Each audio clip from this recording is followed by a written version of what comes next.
ఈ తతంగం 2001లో గులాబీ జెండా ఎగిరేదాకా ఇదే తతంగం. ఇంకా విషాదం ఏంటంటే అప్పుడు ముఖ్యమంత్రి ఉన్న చంద్రబాబు నాయుడు ఆయన మహబూబ్నగర్ జిల్లాను దత్తత తీసుకున్నాడు. ఆయన దత్తతలో ఉండే చేసి నేను అడాప్ట్ చేసుకుంటున్నా, ఈ కరువు జిల్లా, దీన్ని అది చేస్తా, ఇది చేస్తా, పొడి చేస్తా అని మాటలు చెప్పి ఇష్టం వచ్చినన్ని పునాదురాలు వేసిండు. కలవ కుర్తి, మన్ను, మశాను, రకరకాల పునాదురాలు వేసుకుంటూ ఉద్యమ సందర్భంగా నేను చేసే ఉపన్యాసాలలో నేను మాట్లాడేది ఈ పునాదురాలన్నీ ఎందుకు మనకు పట్క ఏడుస్తానిక, చూసుకుంటానిక, ఏం లాభము, ఈ రాళ్ళని అంశ కృష్ణానదిలో అడ్డమేస్తూ చెక్కడమని అయితే భయం అనేది నేను నవ్వేది, జనం సప్పట్లు కొట్టేది సభలలో నేను చెప్తుంటే. ఒక్క డ్రాప్ వాటర్ కూడా పొలాలు పారడానికి రాలే. తత్ఫలితమైంది net result. What was the net result? Palamuru జిల్లాలో ప్రతి తాలూకా కేంద్రం అంటే ప్రతి నియోజకవర్గ కేంద్రం నుంచి వలసలు పోవడానికి ప్రజలు ప్రతి బొంబాయి నుంచి bus, Narayanpet Bombay bus, Wanaparthy Bombay bus, ఇంచుమించు అన్ని తాలూకాల నుంచి బొంబాయికి డైరెక్ట్గా బస్సు. ఏం చేస్తారు? ప్రజలు పొట్ట చేత పట్టుకొని వలస పోవాలి, బతకపోవడు తప్ప ఇంకో గతి లేదు. జిల్లాకు జిల్లా మొత్తానికి మొత్తం 100% కృష్ణా బేసిన్లో ఉంటుంది. భయంకరమైన కరువు. చివరికి ఆ జిల్లాలో ఉండే అనేక మంది కవులు అనేక పాటలు రాసిండ్రు. ఆ గోరెటి వెంకన్న గారు అయితే పల్లె పల్లెలో పల్లెర్లు మొలిసే పాలమూరులోన అని చెప్పి పాట రాసి పాడిండు. ఆ పాట బాగా పాపులర్ సాంగ్ కూడా, తెలంగాణ ఉద్యమం పొడుగుతో కూడా భయంకరంగా మోగినటువంటి సాంగ్. సో అట్లా జరుగుతూ ఉంది. మేము ఏడుస్తా పోయినాం, చూస్తా పోయినాం. ఆ ఉన్న రెండే ప్రాజెక్టులు, ఒకటి బచావతి పెడితేనేమో దూరాల గతి అది. అప్పుడు చంద్రబాబు నాయుడు గారి స్లోగన్ సమైక్య రాష్ట్రంలోనే సమగ్ర అభివృద్ధి. నేను ప్రథమ మహాసభకు పాలమూరు జిల్లాకు పోయినా, మహబూబ్నగర్ టౌన్లో పెట్టాం. పెద్ద భారీ మీటింగ్ జరిగింది, దాదాపు 70,000 మంది వచ్చిండ్రు.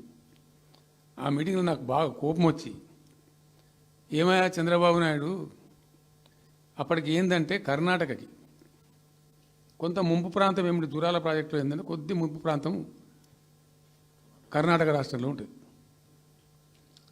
ఒక 13 కోట్ల రూపాయల వరకు కాంపెన్సేషన్ కట్టాల్సి ఉండి కట్టడు, ₹1 కట్టడు. ఏమయ్యా చంద్రబాబు నాయుడు గారు, నువ్వు దత్తత తీసుకున్నావు, కథ తీసుకున్నావు, డైలాగులు చెప్తున్నావు, ఇక్కడ చచ్చిపోతాను జనము, బొంబాయికి వలసలు పోతుండ్రు. ఇటువంటి పరిస్థితులలో కూడా కర్ణాటకకు డబ్బులు కట్టడానికి డబ్బులు లేవా? ఇదేనా సమైక్య రాష్ట్రంలో సమగ్ర అభివృద్ధి అంటే? బట్టిగా బ్యారేజ్ ఆ గోడ యొక్క కట్టిన విడిచిపెట్టేది చూసి తమాషా పడన్నా అని చాలా తీవ్రమైన విమర్శలు చేశాను.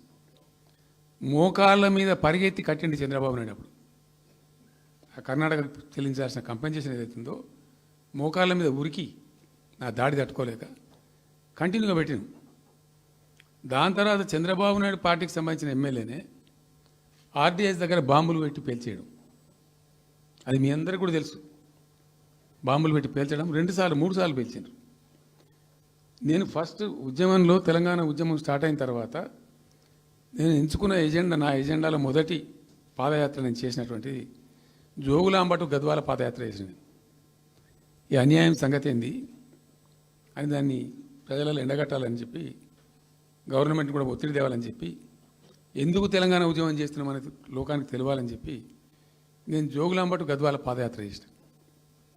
దాన్ని మొత్తం అసలు కంప్లీట్ 80,000 ఎకరాలకు బారాల్సినటువంటి ఆ ఆర్డీఎస్ కెనాలు 15,000 ఎకరాలు, 10,000 ఎకరాలు, 20,000 ఎకరాలకు వచ్చింది, తగ్గిపోయింది.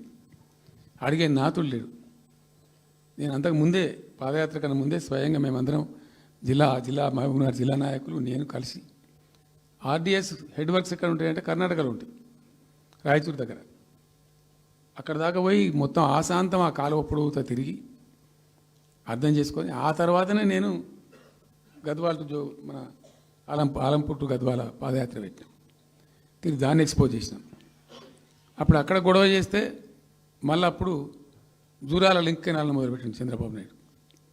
Jurala to RDS link canal అని మళ్ళీ డ్రామా కట్టి, అంటే ప్రతిసారి ఏమార్చడము తెలంగాణ ప్రజలను ఒక రకమైన దగా చేయటం తప్ప రాలే, ఒక డ్రాప్ వాటర్ రాలే, ఎప్పుడు రాలే. సరే కొట్లాడుతూ పోయినాం, ప్రజలు బాగా కలిసి వచ్చిండ్రు, సందర్భం కలిసి వచ్చింది, తెలంగాణ అదృష్టం బాగుంది, తెలంగాణ రాష్ట్రం ఏర్పడింది. ఇదంతా కూడా మీకు అన్నముందు జరిగిన చరిత్ర, ప్రతి ఒక్కరికి తెలిసిన చరిత్ర. ఇది ఏం కొత్త స్టోరీ కాదు, కల్పిత కథ కాదు, పుట్టించి చెప్పేది కాదు. పాలమూరు జిల్లా యొక్క దరిద్రం, ఆ దరిద్రంలోకి పాలమూరు నెట్టివేయబడ్డ పరిస్థితి. నేను అందుకే ఊకే మొత్తుకునేది కదా, తెలంగాణ వెనుకబడ్డ ప్రాంతం కాదు, వెనుక పడేయబడ్డ ప్రాంతం, వెనుకకు నెట్టివేయబడ్డ ప్రాంతం అని చాలాసార్లు చెప్పేది. నేను వందల ఉపన్యాసాల్లో చెప్పినాం. అది ప్రూవ్ టు బి కరెక్ట్. దాని తర్వాత ఎక్కడి దాకా పోయిన పరిణామాలంటే, పాలమూరు జిల్లాలో ఎండాకాలం వచ్చిందంటే గంజి కేంద్రాలు పెట్టేది. ఏడిసినాం మేము ఒకరోజు, గంజి కేంద్రాలతోని పాలమూరు. ఎందుకంటే యువకులంతా పాపం వలస ఉన్న, ముసలి వాళ్ళు చచ్చిపోడు, తిండి దొరకక, దానికి గంజి కేంద్రాలు పెట్టి కమ్యూనిస్ట్ పార్టీలు వాళ్ళు వచ్చేది కొంత అడావుడు చేసి ప్రజలకు కొంత గంజి పోసే ప్రయత్నం. చివరి గంజి కేంద్రాలు పెట్టే స్థాయికి దిగజారిపోయింది పాలమూరు. కృష్ణా నది 300 కిలోమీటర్లు పారే జిల్లాలో చాలా దారుణం పోయింది. లివ్వా అంటే కేటాయింపులు ఉన్నాయి, పత ఉంది, కార్ఖానా ఉంది, అప్పర్ కృష్ణా పేరుంది, తుంగభద్ర కాలువ పేరుంది, రకరకాల బీమా ప్రాజెక్టు పేరుంది, అన్నీ ఉంటాయి కానీ రాదు. చూడడానికి మళ్ళీ ముఖ్యమంత్రి దత్తతలో ఉంటుంది కానీ రాదు, ఏమీ రాలే. ఇంకా అందంగా ఈ ప్రాజెక్టులను, నేను కూడా అప్పుడు తెలుగుదేశం పార్టీలో పనిచేసిన కదా, ఈ ప్రాజెక్టులకు పెండింగ్ ప్రాజెక్టులను పేరు పెట్టారు, ఒక టైటిల్ గొప్పతనంలాగా. పెండింగ్ ప్రాజెక్టుల జాబితాలో వాటిని తోసేసి పాలమూరున ఆ గతికి తెచ్చిండ్రు. సరే రాష్ట్రం వచ్చిన తర్వాత జరిగింది ఏంది, టోటల్గా మేము సమీక్ష చేసుకున్నాం. గోదావరి ఏంది, గొంగడి ఏంది, కృష్ణ అయింది, మనకు రావాల్సిన వాటా అయింది, దగా జరిగింది ఎక్కడ, ఎట్లా సరిదిద్దాలా, ఎట్లా మన ప్రయాణం ముందుకు పోవాలా, ఏం జరగాలి అని ఆలోచన చేసినాం. చాలా తీవ్రమైనటువంటి మదన పడ్డం. టాప్ ప్రయారిటీలో ఈ జిల్లా ఆదుకోవాలి మనం. అత్యంత భయంకరమైన కరువు ఉంది ఇక్కడ, కొంచెం లైన్లో పెట్టుకోవాలి. ఇప్పుడు మన సొంత రాష్ట్రం కాబట్టి మనకు ఆ ఇబ్బందులు ఉన్నాయని చెప్పి మా ప్రస్థానం ప్రారంభించాం. మొట్టమొదలు యుద్ధ ప్రాతిపదికన ఏవైతే పెండింగ్ ప్రాజెక్టులను పెట్టినరో వాటిని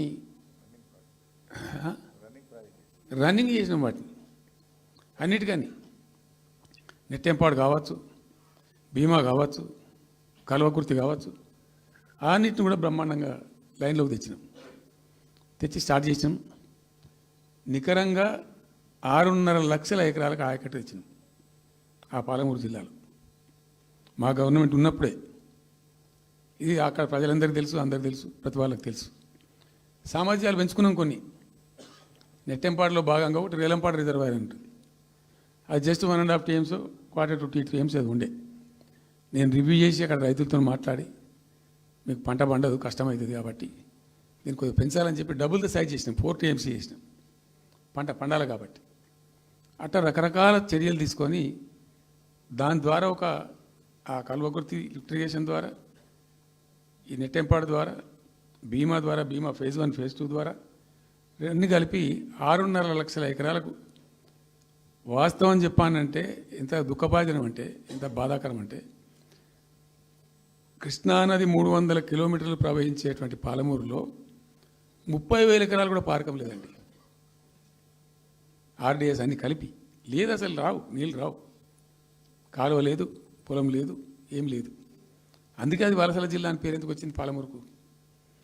ఎందుకు వలస పోతారు ప్రజలు? ఎంత కంపల్సరీ ఉంటే పోతారు, ఎంత దుఃఖం ఉంటే పోతారు, ఎంత బాధ ఉంటే పోతారు. ఆ విధంగా ఒక 6.5 లక్షల ఎకరాలు దానికి తెచ్చినాం. మిషన్ కాకతీయలో కొద్దిగా ప్రయారిటీ పెట్టి, భౌగోళికంగా బాగా విశాలంగా ఉండే జిల్లా కాబట్టి ఇప్పుడు కొత్త జిల్లాలు తీసుకున్నాం, కానీ ఆ రోజు అది పెద్ద జిల్లా. దానికి మిషన్ కాకతీయలో టాప్ ప్రయారిటీ ఇచ్చి మైనర్ ఇరిగేషన్ చెరువులు మొత్తాన్ని పోయినాయిగా అమ్ముకున్నారు, అబాండనైనాయి. మిగిలిన వాటిని కొన్ని సామర్థ్యాలు పెంచి ఒక పద్ధతికి తెచ్చినాం. అదో 1,20,000 1,50,000 ఎకరాలకు అది దోహదపడ్డది. చెక్ డ్యాములు కూడా కట్టుకున్నాం, చాలా వాగుల మీద వందల కొద్ది చెక్ డ్యాములు కట్టినాం. ఇవన్నీ కూడా మీ కళ్ళ ముందే జరిగినాయి, మీ అందరికీ కూడా తెలుసు. ఈ ఆర్డిఎస్ కెనాల్కి మోసం జరిగింది కాబట్టి మధ్యలో తుంగభద్ర మీద పెట్టి తుమ్మిల లిఫ్ట్ కూడా తెప్పించి తుమ్మిల లిఫ్ట్ కూడా పూర్తి చేసినాం. ఏది ఆర్డిఎస్ ద్వారా కోల్పోయిన ఆయకట్టును రిస్టోర్ చేయడానికి తుమ్మిల లిఫ్ట్ కూడా స్టార్ట్ చేసినాం, నీళ్ళు పోపించినాం, బ్రహ్మాండంగా ఆయకట్టు అంతా పార్పించినాం. ఇట్లా అనేక రకాల చర్యలు అవి తీసుకొని ఒక 6.5 లక్షల ఎకరాలకేమో నెట్ ఆయకట్టు వచ్చింది. ఇండైరెక్ట్ ఆయకట్టు ఏమో భూగర్భ జలాలు పెంచడానికి కట్టిన చెక్ డ్యాములు, మనీర్ ఇరిగేషన్ బాగు చేయడం, దాని ద్వారా కూడా 1,50,000 ఎకరాలకు వచ్చింది. ఆ తదనంతరం మరి మనం ఎట్లా ముందుకోవాలా, ఏం చేద్దామని చెప్పి ఈ రంగారెడ్డి జిల్లా కూడా వాళ్ళు పాపం కృష్ణా బేసినే, ప్రతి డ్రాప్ రంగారెడ్డిలో పడే ప్రతి వర్షం చుక్క కృష్ణానదికి పోతుంది, ఇంకెక్కడికి పోదు. నల్లగొండ జిల్లాలో కురిసే ప్రతి వర్షం చుక్క కూడా కృష్ణానదికి పోతుంది. 100% ఈ 3 జిల్లాలు కూడా నల్లగొండ, రంగారెడ్డి, పాలమూరు ఇవి 100% కృష్ణా బేసిన్లో ఉన్నాయి.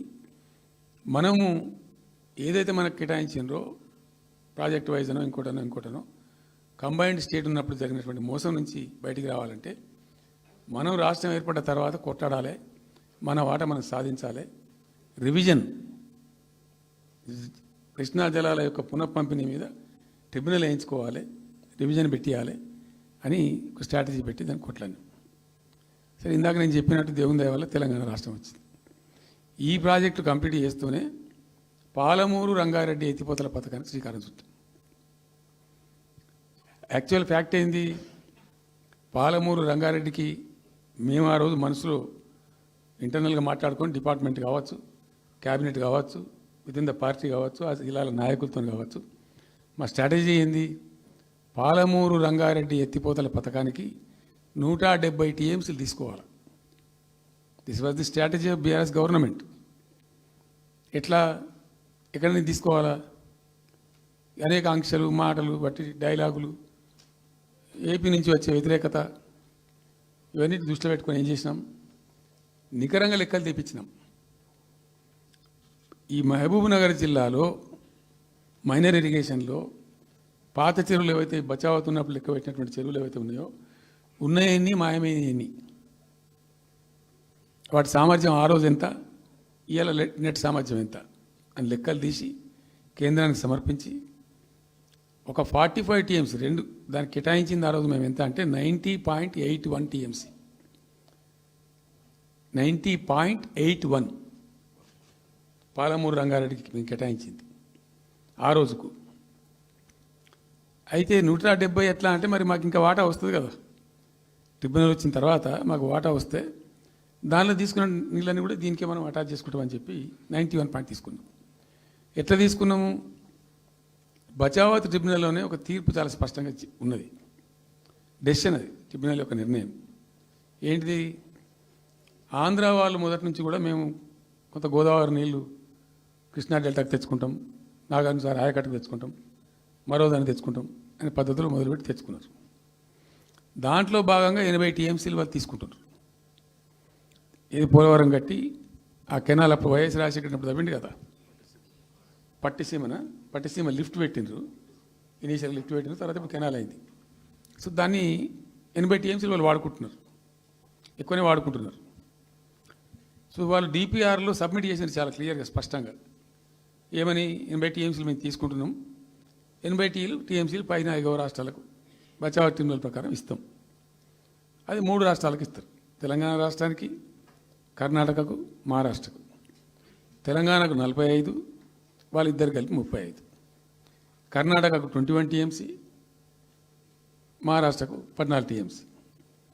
వాళ్ళిద్దరు కూడా వాడుకుంటున్నారు. అది కర్ణాటక వాళ్ళు ఆల్రెడీ ఆర్ యూజింగ్ 21 టీఎంసీ ఏదైతే పోలవరం నీళ్ళు అక్కడ వాళ్ళు తీసుకున్నారు కాబట్టి దాని కంపెన్సేటర్ కింద వచ్చినటువంటి దాన్ని they are using it, right రాయాలి. మహారాష్ట్ర కూడా వాడుతున్నారు, లెక్కల్లో చూపించారు వాళ్ళు, వాళ్ళ ప్రాజెక్టుల డిపిఆర్లో వాళ్ళ లెక్కల్లో చూపెట్టిండ్రు. ఇక వాడుకోవాల్సింది వాళ్ళు మనం. సో ఆ 45 టీఎంసీ మనది ఉంది కదా, మనకు ట్రిబ్యునల్ కేటాయించిందే కదా, అప్పనంగా ఏదో వచ్చేది కాదు కదా. సో ఆ 45 ఈ మైనర్ ఇరిగేషన్ లాసెస్ 45 కలిపి 90.81 టీఎంసీలకు దాన్ని ప్రతిపాదించాం. It has a strong basis. ఏదో గాల్లే అడగోలు జమాబందీ ఏర్పడతాడు చేసింది కాదు. ఒక స్పష్టమైనటువంటి విధానంతో, ఒక అవుట్లుక్తో భవిష్యత్తు ప్రయోజనాలను దృష్టిలో పెట్టుకొని చేసినటువంటి చర్య. చేసినాం. ప్రాజెక్టు 35,000 కోట్లు మంజూరు చేసినాం. అందులో 27,000 కోట్లు ఖర్చు పెట్టినాం. ఆల్మోస్ట్ దగ్గర 88-90% పనులు పూర్తి అయిపోయినాయి. ఈ ఆంధ్రాతోని పంచాయతీ ఉంటుంది ఎప్పటికైనా. హలో, తెలుగు రాజ్యం ఛానల్ చూస్తున్నారా? సామాజిక రాజకీయ జీవన చిత్రణే తెలుగు రాజ్యం. అతిశయోక్తులు అసత్యాలు ఉండవు. రాజకీయ కోణం కాదు, ప్రజా కోణమే కొలబద్ద. తెలుగు రాజ్యం వీక్షణ మీ ఉత్తమ అభిరుచికి నిదర్శనం.